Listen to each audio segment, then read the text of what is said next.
Mental health के लिए हम जल्दी से किसी डॉक्टर के पास, साइकोलॉजिस्ट के पास नहीं जाएंगे क्योंकि स्टिग्मा है, राइट। सो इसीलिए वो एंजाइटी इतनी बढ़ जाती है ओवर द टाइम कि वो पैनिक अटैक्स में बदल जाती है। वहाँ पे काउंसलर की ड्यूटी बच्चे को संभालना नहीं है, पेरेंट्स को संभालना है और समझाना है कि ये this is the right approach, कि बैलेंस लाओ घर में, उसको शेयरिंग केयरिंग सिखाओ, उसको ग्रैटिट्यूड सिखाओ। आप देखोगे आजकल के बच्चों में ग्रैटिट्यूड नहीं है। उनको कितना भी दे दो, like they are thankless.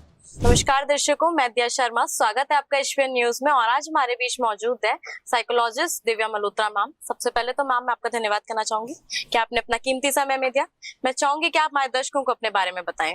So, मेरा नाम दिव्या मल्होत्रा है एंड मैं माइंडस्केलर की फाउंडर हूँ, which is based in Noida, and I'm a practicing counseling psychologist from past 7 years now. So अभी ऑलमोस्ट कितना टाइम हो गया आपको अपना खुद का स्टूडियो रन करते हुए? 6 years. 6 years। तो मतलब अभी करंट में कैसे पेशेंट्स के साथ आप डील कर रहे हो? So currently anxiety issues काफी ज्यादा है and anxiety related to relationship, family, career, you know, ये मेजर कंसर्न्स आते हैं। एंड देन बच्चों के रिलेटेड बहुत है, जैसे अभी 12th के 10th के बोर्ड एग्जाम गए हैं, सो उस चीज को लेके काफी स्ट्रेस था। सो ये सारा मेजर अभी का चल रहा है। मैम जैसे आजकल अगर हम बेसिक से स्टार्ट करें तो स्ट्रेस बहुत कॉमन हो गया है, तो इसके पीछे मतलब कैसे कैसे रीजंस होते हैं, या कोई एक पर्टिकुलर रीजन होता है, या लोग सिर्फ अपने माइंड में मिथ बना दिया कि हाँ हमें स्ट्रेस है, हमें स्ट्रेस है? मिथ तो नहीं बोलूंगी, बट हाँ थोड़ा सा जितना पहले लोगों के अंदर एक इमोशनल स्टेबिलिटी होती थी, यू नो, कैपेसिटी होती थी चीजों को हैंडल करने की, वो ओवर द टाइम काफी कम हो गई है, स्पेशली आफ्टर कोविड। ये मैंने चेंजेस बहुत देखे हैं। सो अब वो छोटा सा भी कोई वर्क प्रेशर होता है या एकेडमिक प्रेशर होता है या रिलेशनशिप चैलेंजेस होते हैं तो वो डील नहीं कर पाते हैं, राइट। सो तब वो हमारे पास आते हैं कि बिकॉज दे लैक डायरेक्शन, कि अब हमें बताओ कि हमें इस चीज को हमें खत्म भी नहीं करना है बट संभालना हमें आता नहीं, तो वो उस चीज के लिए फिर वो हमारे पास आते हैं कि अब हमें हेल्प कर दो। जैसे इसमें ना एक बहुत मतलब आपकी जो फील्ड है उसमें एक बहुत बड़ा मिथ है, मतलब जो जनरेशन है ना, जो लोग हैं उन्हें ऐसा लगता है कि आप लोग फेस रीड करके बता देते हो कि सामने वाले बंदे को क्या प्रॉब्लम है। तो ये मिथ है या रियलिटी है? ये रियलिटी तो नहीं है, मिथ है। एंड आप सही कह रहे हो, काफी लोग आते हैं जो कहते हैं कि मैम हमारा फेस रीड करके बता दो हमें क्या प्रॉब्लम्स है, या हमारी लाइफ में जैसे एस्ट्रोलॉजिस्ट करते हैं, राइट। सो हमारे साथ ऐसा कुछ नहीं है, यू नो, वो एक अलग एक्सपर्ट्स होते हैं जो फेस रीडिंग में उन्होंने ट्रेनिंग ली होती है। बट साइकोलॉजिस्ट आपकी सारी हेल्प कम्युनिकेशन के थ्रू ही करते हैं, टॉक थेरेपी के थ्रू करते हैं, कि आप मेरे से आके डिस्कस करोगे फिर ही मैं बता पाऊंगी कि क्यों इश्यूज आ रहे हैं, उसका कोर क्या है। इसके अलावा जैसे आजकल एंजाइटी भी बहुत हो गई। एंजाइटी अक्सर हम टीनेजर एज जो ग्रुप है उनमें ज्यादा देखते हैं, क्योंकि वो एंजाइटी फिर बढ़ते बढ़ते ना पैनिक अटैक्स में आ जाती है। तो मतलब उसका क्या रीजन है एंजाइटी होने का? ओके, सो बेसिकली टीन्स में हमने देखा प्यूबर्टी आ जाती है, राइट। तो जब हम हार्मोनल चेंजेस के थ्रू गुजर रहे हैं, चाहे एक मेल है चाहे फीमेल है, तो ऑलरेडी बहुत सारे मेंटल चेंजेस भी आते हैं फिजिकल चेंजेस के साथ साथ, ठीक है। सो उसकी वजह से एक एंजाइटी डेवलप हो जाती है, बिकॉज हमें नहीं पता कि हमारे अंदर ये क्यों हो रहा है। हो तो रहा है, सिम्टम्स आ रहे हैं, सारी चीजें, बट वो एक इंसान जो है ये नहीं समझ पा रहा वो क्यों हो रहा है और उसको कैसे डील करना है, राइट। एंड वो एंजाइटी जब एक कैपेसिटी के बियॉन्ड चली जाती है तब वो पैनिक अटैक में बदल जाती है, राइट। क्योंकि बहुत दिन तक हमने उसको इग्नोर किया, क्योंकि एक सबसे बड़ा चैलेंज जो मेंटल हेल्थ के साथ आ रहा है, हम उसको इग्नोर बहुत करते हैं। हाँ, आपने देखा होगा फिजिकल हेल्थ के साथ ऐसा नहीं होता, हमें जरा सा फीवर भी होगा तो हम डॉक्टर के पास जाके मेडिकेशन ले लेंगे, बट मेंटल हेल्थ के लिए हम जल्दी से किसी डॉक्टर के पास, साइकोलॉजिस्ट के पास नहीं जाएंगे क्योंकि स्टिग्मा है, राइट। सो इसीलिए वो एंजाइटी इतनी बढ़ जाती है ओवर द टाइम की वो पैनिक अटैक्स में बदल जाती है। और मैम ये स्टिग्मा जो है वो इस चीज का है कि लोग बोलेंगे कि ये पागल हो गया है या इसका दिमाग खराब हो गया, इस वजह से ये साइकोलॉजिस्ट के पास जा रहा है या साइकेट्रिस्ट के पास जा रहा है। ये भी मिथ है कि रियलिटी है? ऐसा सच में होता है? हाँ, रियलिटी है। अब जैसे कोई आप भी हो फॉर एग्जांपल, यू नो, या यहाँ पे आई गेस 70% इंडिविजुअल्स ऐसे ही होंगे कि जो मेरे पास आने से पहले बहुत बार सोचेंगे, राइट, कि मेरे फ्रेंड्स क्या कहेंगे, मेरी फैमिली क्या कहेगी। ये तो नोन लोग हैं, स्ट्रेंजर्स की तो बात ही अलग है। हम अपने लोगों में भी नहीं शेयर कर पाते कि मुझे मेंटल हेल्थ इशू है, मुझे साइकोलॉजिस्ट के पास जाना है, तो ये कहेंगे लाइक पागल हो गए हो क्या, राइट। तो जबकि हमारे यहाँ ऐसे कोई लोग नहीं आते, वो सिर्फ वही लोग आते हैं जो एवरीडे चैलेंजेस के साथ डील कर रहे हैं और उनको नहीं समझ में आ रहा है कि हमें उस चीज में क्या करना है, जो बहुत ही बेसिक चैलेंजेस हैं, राइट। बट वो इतने बेसिक उनके लिए शायद वो बहुत ज्यादा प्रायोरिटी पे हैं, तो उनको उन चीजों को रिजॉल्व करना है, बट रिजॉल्व करने के तरीके नहीं आते। तो हम बस तरीके बता रहे हैं, हम और कुछ नहीं कर रहे हैं यहाँ पे। तो मैम आप कैसे ट्रीट करते हो, मतलब किस तरीके से आपका रहता है पूरा सेशन? ओके, सो यहाँ पे सब इंडिविजुअल डिपेंडेंट भी है। जैसे एज अ क्लाइंट मेरे पास आया है, कई क्लाइंट्स आएंगे जो मुझे सिर्फ चाहेंगे कि मैं उनके सुन लूं, राइट, बिकॉज हियरिंग लिसनिंग करने वाला कोई आजकल है नहीं। दोस्त भी होंगे किसी के पास इतना टाइम नहीं है कि वो आपकी पूरी जर्नी को बैठ के सुने कि आपके साथ क्या हो रहा है, बिकॉज सबके पास अपनी प्रॉब्लम्स है। राइट। सो कुछ वैसे क्लाइंट्स आते हैं कि यार हमें तो बस ये है कि आप सुन लो, ठीक है, they are happy with that. Then there are certain clients जहाँ पे उनको लगता है कि हम करियर में अटक गए हैं, हमें क्या करना है, वहाँ पे बहुत सारे ऑप्शंस हैं, या फिर बहुत सारे फेलियर्स हो चुके हैं, तो ये फेलियर्स क्यों हो रहे हैं, मुझे क्या आगे करना है, उस चीज को लेके आते हैं। देन मैरिज रिलेटेड आते हैं, तो हम उनको सोल्यूशंस प्रोवाइड भी करते हैं कि ओके आप ये तरीके से करके देखो, आपको अपना माइंड नहीं चल रहा है तो हम मेरे माइंड के थ्रू लेके करके देखते हैं कि कैसा होता है, right. So it's all client to client dependent and problem to problem dependent कि वो क्या चाह रहा है। इसके अलावा मैम जैसे आजकल रिलेशनशिप इश्यूज बहुत कॉमन हो गए हैं, इसमें नॉर्मली हम देखते हैं कि आजकल छोटे छोटे बच्चे भी हैं वो इन चीजों में पढ़ रहे हैं और फिर आगे चल के उनको कहीं ना कहीं इस चीज का ना नेगेटिव पॉइंट दिख रहा है। ये चीज हम अपनी जनरेशन में ऑलमोस्ट देख चुके हैं, तो उन लोगों को क्या सजेस्ट करते हो आप, मतलब कि क्या कैसे वो अपने रिलेशनशिप को निभाएं, और अगर वो पहले तो आए ना, और अगर आ भी रहे हैं तो किस तरीके से मैनेज करके चले सारी चीजों को। देखो जब हम बहुत यंग होते हैं ना, हम बहुत इंस्टिंक्ट्स पे काम करते हैं कि मुझे इन द मोमेंट क्या अच्छा लग रहा है, कि अभी मुझे इस इंसान के साथ अच्छा लग रहा है, 10 दिन मुझे अच्छा लगा, मैंने रिलेशनशिप चला दिया। द मोमेंट कोई प्रॉब्लम आई रिलेशनशिप में, मुझे ब्रेकअप चाहिए, राइट, क्योंकि वो प्रॉब्लम से डील करना तो नहीं आता ना। उन्होंने रिलेशनशिप को कैसे लिया, जैसे एक बॉलीवुड मूवी होती है कि सब बहुत फैंसी है, बहुत अच्छा है, क्योंकि सोशल मीडिया ने वही सिखाया है उनको उस एज में। हमारे टाइम पे सोशल मीडिया नहीं होता था, राइट। सो हमने चीजों को बहुत ठहराव में देखा है कि हाँ हर टाइप का एक फेज होता है लाइफ में, उनको वो फेजेस नहीं समझ में आते, उनके लिए everything is a good phase. तो मैं हर बच्चे को ये कहती हूँ कि ठीक है रिलेशनशिप में आना नहीं आना उनकी मर्जी है, बट उसको कैसे चलाना है वो सीखो, राइट। सो वही हम भी अपने सेटअप पे सिखाते हैं जब वो हमारे पास आते हैं कि उस रिलेशनशिप में हर तरीके का फेज आएगा, हर फेज को हमें एक्सेप्ट करना है। प्रायोरिटीज भी चेंज होंगी, रिस्पॉन्सिबिलिटीज भी चेंज होंगी, तो ऐसा नहीं है कि जब एक फेज अच्छा है तो मैं अपने पार्टनर के साथ हूँ, the moment something comes up मुझे तो अलग होना है। मैम लेकिन आजकल ये चीजें ना, मतलब लोग एडजस्ट करना नहीं जानते हैं, लोग आपस में बिल्कुल बैलेंस नहीं बना रहे हैं, और ये लाइफस्टाइल का में भी इफेक्ट डाल रहा है कहीं ना कहीं। तो फिर वहां पे कैसे वो चीज मैनेज हो सकती है?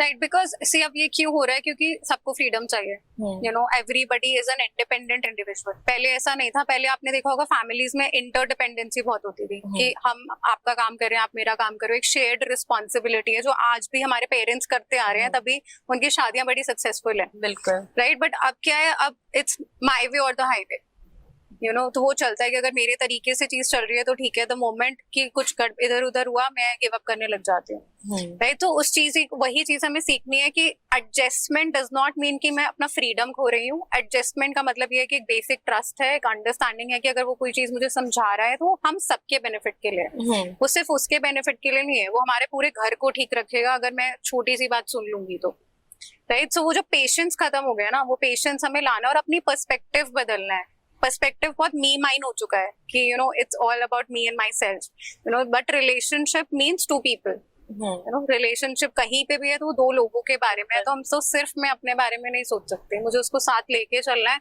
वरना रिलेशनशिप में आने का कोई मतलब नहीं। बट ये जो चीजें होती हैं ये बचपन से ही कहीं ना कहीं होती है कि वो धीरे धीरे आगे चल के वो बढ़ जाती है।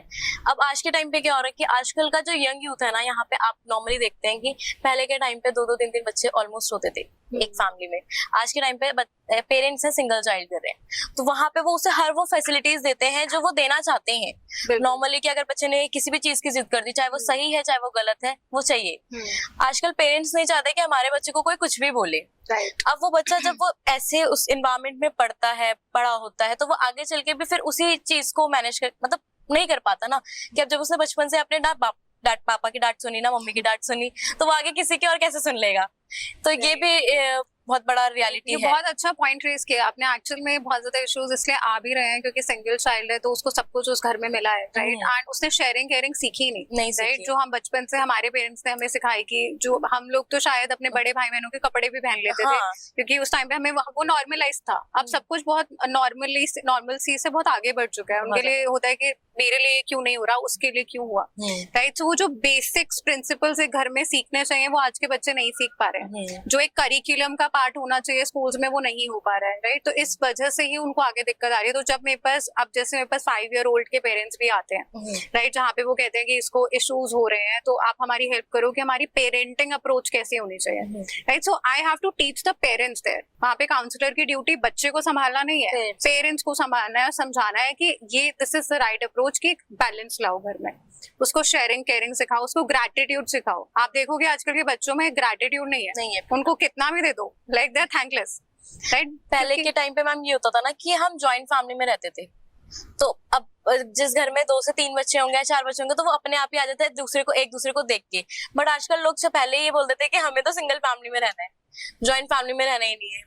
जो जिनकी शादी हो रही है उनके पेरेंट्स कहीं और है, बच्चे कहीं और सेटल्ड है, तो वो रहना ही नहीं चाहते।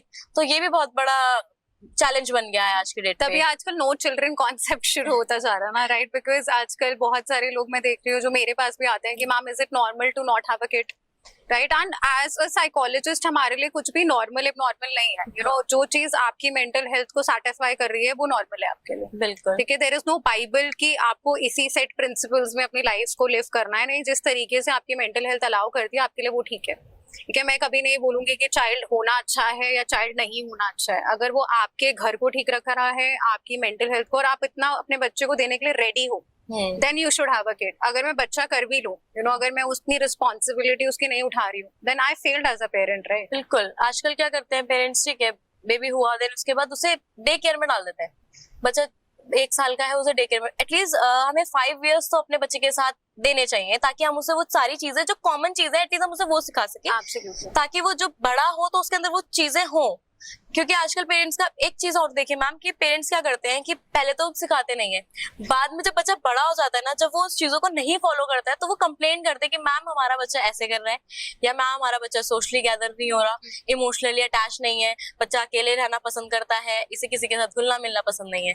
सो आज के टाइम में ना दो इश्यूज बहुत ज्यादा आते हैं, सोशलाइजेशन की, दूसरा एंगर, यू नो। जितने भी ये पेरेंट्स आते हैं ये 2 कॉमन इश्यूज के साथ आते हैं, राइट। एंड हम ये तो सोच रहे हैं कि बच्चा गुस्सा कर रहा है या बच्चा टैंट्रम दिखा रहा है, बट हम ये नहीं जानने की कोशिश करें क्यों दिखा रहा है, राइट। कहीं से तो वो एंगर डेवलप हुआ है ना, एंगर तो एक रिएक्शन है, राइट। बट उसकी जर्नी क्या थी, क्या हमने उससे पूछा?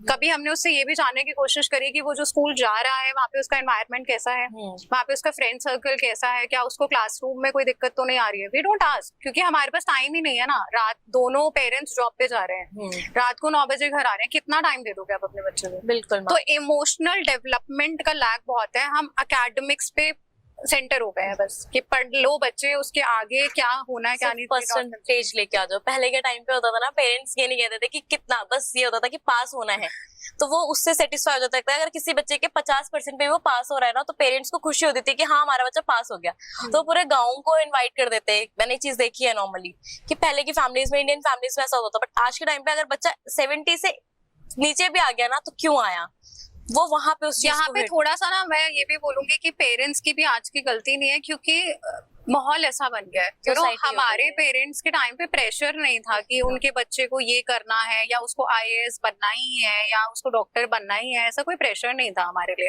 हमें था कि अच्छा बच्चा बेसिक एजुकेशन ले रहा है, उतना इनफ है। उसके अलावा एक वर्क लाइफ बैलेंस हमारे पेरेंट्स हमें हमेशा सिखाते थे।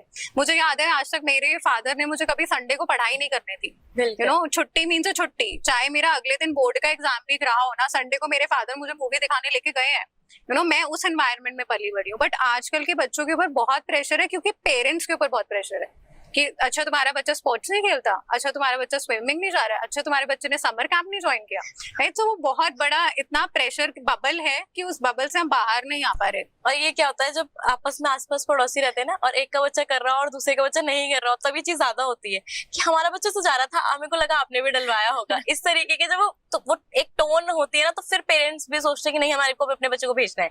वो ये नहीं जानना चाहते कि हमारा बच्चा उसमें इन्वॉल्व होना चाहता है, इंटरेस्ट है या नहीं। हाँ। तो हम बिकॉज हर बच्चे की अपनी कैपेसिटी है, अपनी कैपेबिलिटी है। आप अपने बच्चे की कैपेसिटी के अकॉर्डिंग काम कराओ और उसके लिए स्टैंड लेना सीखो, यू नो। अगर कोई मेरे को आके बोल भी देगा कि यार मेरा बच्चा ऐसा है, तो मैं उसके लिए स्टैंड लूंगी ना, एज अ मदर या एज अ पेरेंट। तो क्या हम उतना कर रहे हैं? गलत स्टैंड नहीं लेना है। कई बार क्या होता है हम ओवर पेरेंटिंग कर देते हैं, यू नो, कि हमने उसको इतना प्रोटेक्टिव एनवायरनमेंट दे दिया कि जब हमने कॉलेज में उसको भेजा वो एडजस्ट नहीं कर पा रहा है, क्योंकि पता ही नहीं है ना, सारा काम मम्मी कर रही है, पापा कर रही है, पापा कर रहे हैं, प्रोटेक्ट कर रहे हैं। अब यहाँ पे तो मुझे फेस करना है वर्ल्ड को, मुझे आता ही नहीं है। ओवर पेरेंटिंग, या तुम अंडर पेरेंटिंग में या ओवर पेरेंटिंग में, बैलेंस नहीं आ रहा है। तो अभी जो हम नेक्स्ट हमारा रहेगा कि लाइफस्टाइल को कैसे बैलेंस करके चलें। राइट इन सारी चीजों को भी बैलेंस करना पड़ेगा, वो इस बहुत चीज जरूरी में है। इम्पोर्टेंट एंड है। मेरे को लगता है लाइफस्टाइल मैनेजमेंट की कोई एज नहीं है, you know from very young age हर किसी को ये एक रूटीन होना चाहिए कि work and life are different. You know जब मैं स्कूल में हूँ मैं स्कूल में हूँ, मैं ऑफिस में हूँ, but once I am back वो मेरी अपनी लाइफ है। यू नो मैं अपने फैमिली टाइम भी दे रहा हूँ, मैं अपने फ्रेंड्स से मिलने भी जा रहा हूँ, मैं एक्सरसाइजिंग भी इनमें भी इन्वॉल्व हूँ, तो वो एक बैलेंस है, वो एक लाइफस्टाइल मैनेजमेंट है जो मेरी लाइफ का एक हिस्सा होना चाहिए। यू नो वो चीज बर्डन नहीं होनी चाहिए, अरे यार मुझे जाके जिम जाना है यार, यू नो कोई टास्क नहीं है, वो रूटीन है।